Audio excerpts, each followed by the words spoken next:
Hi, welcome to Scene. So glad you could be here. When you have a chance, be sure to say something really great to Lucinda and Philip and Max, who are working behind the scenes, and to Dale with Longview and Kilgore Cable TV, who is our hero and always keeps us on the straight and narrow and keeps everything working wonderfully. When you are out and about shopping, because I know it's time to start shopping, go downtown to Shannon's Beading Basket on Harani Street. You can't miss it. It's in the big old building. And they have all kinds of trinkets and jewels and beads, over 1,000 different kinds of beads. They can make something glamorous for you, they can make gifts for you, or they can help you make something for your very own self, by your very own self. And if you have a lot of little kids visiting this, bigger kids, not little bitty ones, they might like to make a piece of jewelry, so people at Shannon's will help them. And they're very pleasant and helpful. So go by Shannon's Beading Basket and tell them Jan sent you. And when you're there, be sure to look at the art. Shannon's Beading Basket also is the home of the Artists Gallery, where you can find one-of-a-kind works of art for your very own special one-of-a-kind home. Tell them Jan sent you. It'd be a good thing to do. And now, you know, we always have the most interesting people in East Texas come right into your home to visit with you. And today, please welcome Dana Cargile. Dana is an artist, and yes, thank you. She has come here just to show you some of her fantastic works of art, and she is holding some angels. I'm going to get those angels where you can see them. Are those Christmas angels or those holiday angels?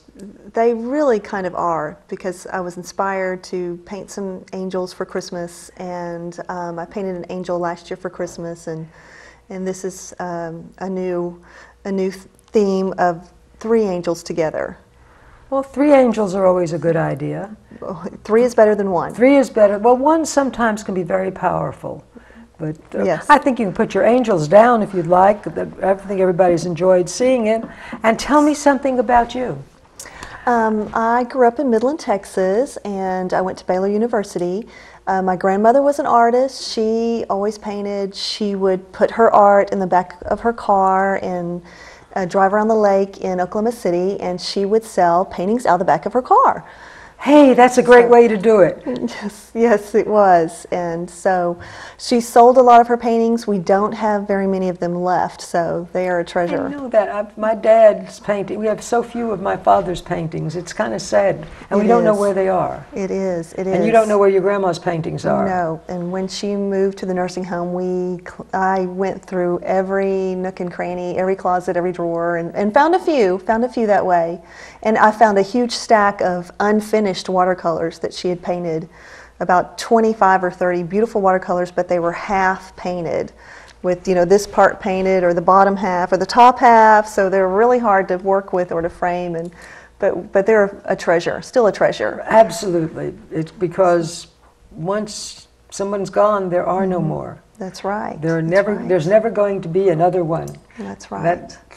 That's the sad thing about art, is it's one of a kind, and when it's gone, it's gone. And that's why when people see a work of art they want, they should buy it right then and there before somebody else comes along and Absolutely, gets it. because we paint as much as we can, but there's only so many hours in the day that we can paint, and once we're gone, we're gone. So you do need to get it while it's at a good price. Definitely. And what really is interesting is when people come to a gallery and they see something they absolutely adore and they absolutely love, and then they go home and think about it, and they come back, and it's not there. I know. So that happens to me. I know. I mean, and they'll say, well, I wanted that one. Well, why didn't you buy it? That's right. That's right. If you want it, it's one of a kind. There will never be another one like it in the world. That's so true. So true. So if you do see a work of art that you do love, definitely start a collection. It helps the artist so much. Right. It helps us to have room to make some more. That's right. That's right. So we can buy some paint and some more canvases. Well, that's what artists really would like to have. More paint, more canvases, more time. Right. That's right. Well, did you have professional training in art, or? I begged my grandmother to teach me how to paint. So finally, I was in elementary school. We painted a few paintings together, and finally, my dad finally gave in, and we got some private art lessons with Inez Parker in Midland, Texas, who taught art at the high school there for years and years and years. And she taught us in her home. She was retired, so we went to the art store and had this big long list of art supplies, and my dad wrote out the check for all the shades of paint that I needed and all the sizes of paint brushes and the canvas and the turpentine, and I just remember as in the 5th grade how exciting that was. That was just really expensive. It was a lot of money back in those days, very expensive, and that was the most he's ever spent on me, I think, in my life. Probably not. Yeah, probably not. You spent more. Probably not. But so that was really exciting. I finally was able to start oil painting, and did that all through junior high and high school. And when I was in high school, my stuff was piling up, and my mother did not like clutter, and she didn't know what to do with all my paintings. And her solution was that I needed to take my art down to Trade-A-Rama, which was the secondhand consignment store in Midland, and I could sell my stuff and make some money, and she could, declutter her house. So I did. That was my first art show, was in the window of Trade-A-Rama at the junk store in town, but that was kind of neat. And I think it's a window. It was still a store window, and my first paycheck was $65, which was still, a lot. The most exciting thing in the world. Yes, it was. It was really funny. There are 2 most exciting paychecks. That's right. The first one an artist ever gets for a work of art. Absolutely. Is the most exciting thing in the world. Right. And the first paycheck a collector gives for a work of art. True. Is the most exciting thing for that collector. That's so true. Because a work of art is special. You can't eat off it. You can't sit on it. Mm-hmm. You can't use it for anything, maybe cover up a hole in the wall. But right. It's just something that's a pleasure to enjoy. And that first painting you buy is probably the most expensive one you'll ever buy, because you never thought you were going to buy one. That's so true. So true. Absolutely. So, and that first paycheck that you get, what did you do with it? Oh my gosh, I probably went to the mall, and I'm sure bought some new shoes. Shoes are always good. Or a purse, or some new outfit to wear to school the next day. I bought some more canvas. There you go, there you go. There's a true artist, definitely. Well, and canvas and a big fat tube of white paint. Right, because that's right. White paint goes faster than any other. That's right, get the big one, definitely. Where do you find inspiration for your work? Really, when we travel, I love to visit other art galleries in other cities, and I love to antique. And when we just travel and antique, I take lots of photographs, and I love to study other artists, and I study what they paint, and I get inspiration from that, and different techniques and styles and colors. And I'll look at the color and an artist painting, and I'll say, okay, I've got that color, I've got that color, I've got the color, and oh, I need that turquoise, and so I'll look for that certain shade, and to try to look for color combinations. Like, that's a great color combination to put into your artwork. So always looking for inspiration. Always everywhere. Always no matter everywhere, even right even in a black cat. That's right. Even in your own pets at home. You have a black cat. Actually, no, I don't. But I would love a black cat. I do. But I have a tabby. He's a black and gray tabby that was a stray. And he's a pretty cat. I'll paint him one day. He adopted you. Cats are special because they will find you and adopt you. Yes. And then they will let you live in their house. Right, that's right. And he's a very happy cat, very, very happy cat, because he lived in my mother-in-law's backyard. He was born under the shed, so he was so happy to come home and have a real family. Well, he knew that he was going to adopt you. That was the way it was going to be. Tell me about the shoes. You have a painting of shoes here. I know. The shoes are just really fun. They're just really a happy picture. Ladies love shoes, and these bring back so many memories. I'll have ladies come up and tell me, oh, those are just like my red shoes. I had a pair of red shoes like that I wore, and they'll tell you all about their red shoes they had when they were whatever age. Little girls, young women, they have a special pair of red shoes in their life. Because red shoes are like paintings. Right. They're That's right. A work of art. They're a work of art, and you got to have them. Absolutely. Everybody needs one pair of red shoes. A pair of red shoes that fits, right. And you've got to have them. Absolutely, because they're hard to find, and really cute ones. You definitely need to get them. Men don't understand about shoes. No. Do you know that? Yes. They know they don't. They wear one pair of shoes, and they get worn out, they fix it, or boots, right. Or whatever. But so true. You want to tell them the secret about shoes? They always fit. Whether you've lost weight or gained weight or whatever. That's true. They always fit. You can try on clothes, they might not work, but you try on shoes, they're always good. That is a beautiful thing. Shoes are a beautiful thing. Yes, they are. Well, tell me about this flower painting. It's very bright and very cheerful. And what's that lurking in the bottom? This is our little mouse, if you can see. I love to hide things in my artwork. And so here is your pet creeping through the garden and hunting. And he'll be bringing you a treasure, I'm sure, to your doorstep very soon, as all of my cats do. They're all good hunters. And yes, and they don't understand why you go, right, that's right. And I've been practicing painting my cats lately. This was inspired by a Russian artist I met in Paris last year, and she had a beautiful painterly style that was just absolutely gorgeous.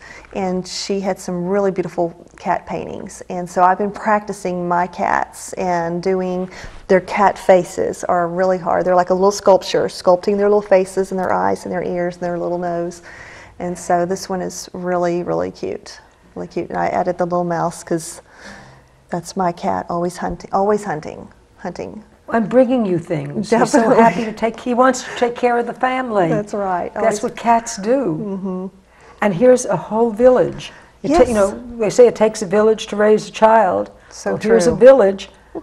And this is a fun painting. I've been practicing painting cottages, and I love to paint little houses. And it's just a very popular theme. People love architecture. They love buildings and houses. And so this is just a fun assortment of little cottages. I'm always looking for a cute cottage to put into my arrangement. And I love the colors. And this one's just a little bit unfinished. This is kind of like color blocking. I was color blocking out the houses this weekend, and I'll go back in and add some highlights and do a little bit more definition and add a little bit, and I'll go back in. I'll have to paint a cat in this, and maybe a bird or two cats. I'm thinking this painting needs two cats in it. Okay, where are the cats going to live? They'll just live. I'll put one down there on the side by that little door, and one up here by one of these little doors, and paint a little bitty black cat. And it's always fun to have people hunt through your paintings to find the hidden object, or the critter, as I say. The critter, the cat, the mouse, whatever is and there's a portrait there alongside you. You want to pick up the portrait so make sure people can see it. Right. And that's not what possessed you to just do part of the face. Well, a friend of mine, Lorraine White, was in Henderson, and she was opening a store, and she had an antique postcard of this black and white lady with flowers in her hair, and she wanted me to paint a big painting. I painted a really big one for her store that was called Plan It Home in Henderson. And so that was just kind of part of her fun, eclectic theme that she had of antiques and decorations and decor. And so this is another one I painted too that was a piece of work I did for Mistletoe and Magic. And so this was just a really beautiful, it's a fun way to do a portrait, and it's just a little bit different, and it's fun to put flowers in your hair. It's always fun to put flowers in your hair, or Absolutely. Christmas ornaments or something. That's right. Neat. That's right. And you can put her down and tell me, do you still work in oil paint? Well, I have been recently painting a lot of acrylic. These are actually acrylic because I have 3 sons and a husband and 2 dogs and a cat, so my time is a little bit more limited, so I can paint a lot faster in the acrylic, and I love to paint wet into wet and do a very thick, chunky, painterly style, and I can get that look with the acrylics. And they don't smell. And they don't smell. They're a lot easier to clean up and just really speedy, just very efficient. But people usually can't tell the difference between acrylic paints and oil paints. If you paint them just right, you really can't tell. You have to paint lots of layers and colors, undertones, midtones, and then the top layers, and lots of shadowing, and you could still make it look like an oil painting. And there's no big advantage to having an oil painting as opposed to having an acrylic. Not really. I Googled that actually to find out, was this going to last just as long as an oil painting, and came to find out that really the oil paintings will start to crackle after about 50 years. They will kind of crackle like crackle paint. And so the acrylics have been around probably 40 something years, and they've been running lots and lots of tests on them, and so far they say that scientifically they will bind to the canvas, and it's supposed to last a really, really long time. So we'll see what these look like in 50 years. So, but hopefully I think they'll stand out. That's right. I think, well, you would care, but I think one of the acrylic paint companies, maybe Grumbach or maybe Koh-i-Noor, I'm not really sure, did an experiment by taking a sheet of various painted colors and leaving it out on a beach right above the water line. Wow. And the sun did not fade the paint, the seawater did not destroy it. I think it blew away. Oh, really? So that would indicate that acrylics are pretty sturdy. You wouldn't want to set one out in the sunshine. I wouldn't put a painting on the beach. Right. As even watercolors, like you have to be so careful to do a non-glare glass, and don't hang your art in front of a window with direct sun, and that's so important for your artwork to last. Well, watercolors particularly, because their pigments are fragile. They are, and they will fade.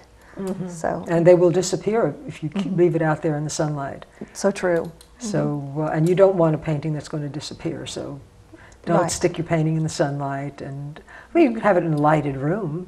So true. So, because your artwork will grow with value with age too. It will become more valuable. True. I certainly hope so. Definitely. Absolutely. Well, where are you going from here? What are you going to paint next? Let's see. I've got several wonderful Christmas commissions I'm painting, and I just painted my friend's daughter who lives in Shreveport, her portrait, and it turned out really pretty. She's a maiden in the meadow with her little crown of diamonds, and she's holding her bouquet of flowers, and it turned out really pretty. And I'm delivering that to her to Shreveport tomorrow, actually, going to Shreveport. And then I'm going to Handworks in Jackson, Mississippi, actually. Thursday we'll be setting up, and that's this, let's see, what is this? Friday and Saturday is the show, November 16th, 17th. And so we'll be having an art show there. So this is what I've been painting, lots of things to bring to Handworks in Jackson, Mississippi. We lived there for several years and have lots of friends there, and that's where I get to go and see all my good friends and sell art to them. Oh, Jackson, Mississippi is a great place. It is. A lot of art lovers there. They really love the art, and there's just art galleries everywhere, and I go and visit my favorite art galleries and get new ideas, and it's just wonderful, and beautiful homes, and just beautiful history, and it's really fun. And yeah, that's a good place, but yes. East Texas is also a good place. East Texas has been fabulous. We love living in East Texas, I cannot tell you. It's been wonderful. We moved here 4 years ago, and I have just been painting like crazy, just like crazy. I'm dancing as fast as I can just to keep up with it, and I've had lots of wonderful art commissions, and the East Texans have loved my artwork. It's just been wonderful. Which says good things for the taste of people in East Texas. That's right. That's right. And Jackson, Mississippi. Right. Where else do you have paintings going anytime soon? The next art walk. I will be there in Tyler on the square, our next art walk, which will be in about 3 months. I love to do artwork, and I just did Cafe Taza, and hopefully I'll do that in 6 months again. I love to do that too.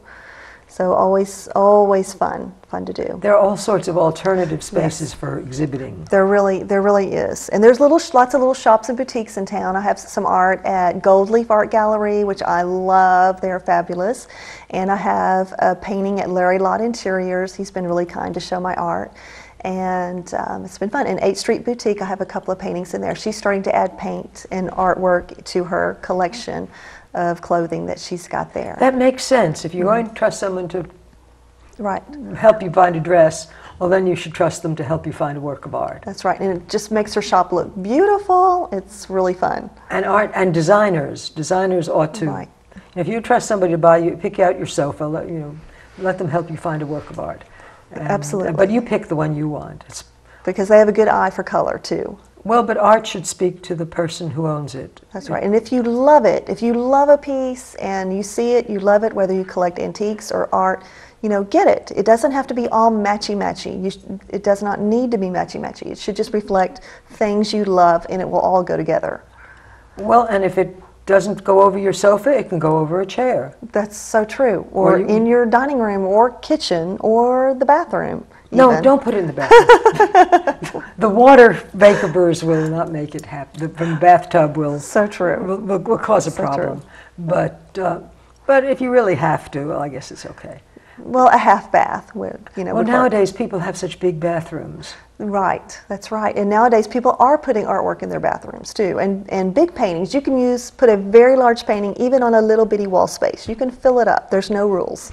No rules in art.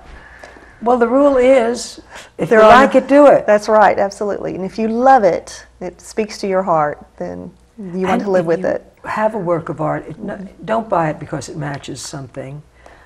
Buy it because it speaks to you, and then every time you walk past it, it makes you happy. That's what art is. It should have the same effect, even after 100 years or however long you own it. You should really, every time you look at it, you say, hey, that is something I really like. And it might remind you of where you were when you found it, or a special time, or a special trip, and a special time in your life. Or not. That's right. Or just remind you of, I don't know what. Something there. Really, I think Cézanne said, there's a revelation by the artist. Wow. And an understanding by the viewer. And it connects. Interesting. And that's the connection. And that is so funny, because you'll have some people walk up and say, oh, I just love that, I just love that. And they have some certain memory that reminds them of. And they want it. That's why they want it. And you have no idea what that memory is. No, and I have no idea why some people would love flowers, or somebody loves houses. It's just really, or there's a color red that just that they love or crazy about, or if they want orange, or whatever it is. There's something about the combination of whatever it is you put into the paint that speaks to whatever it is in their life. That's right. So or true. lives, and it just works. So true. And some people are just red people, some people are orange people, some people are blue people, decorate with all blues. And well, if you decorate with all blue, get you some red in there. That's right. You don't want it to look like... That's right, add a pop of color. Add a pop of color, add a little bit of color, add some a gold and black cat. Absolutely. Something. Absolutely. And sometimes even a small thing can make all the difference in the world.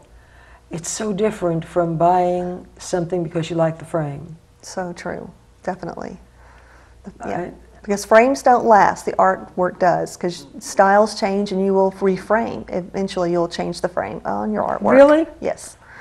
I don't know anybody who has, but I guess you could. You could. When you rearrange your furniture, you can change the frame, but the artwork will always be there, will always speak to you. That's right. Absolutely. Even after several decades and so you told me what you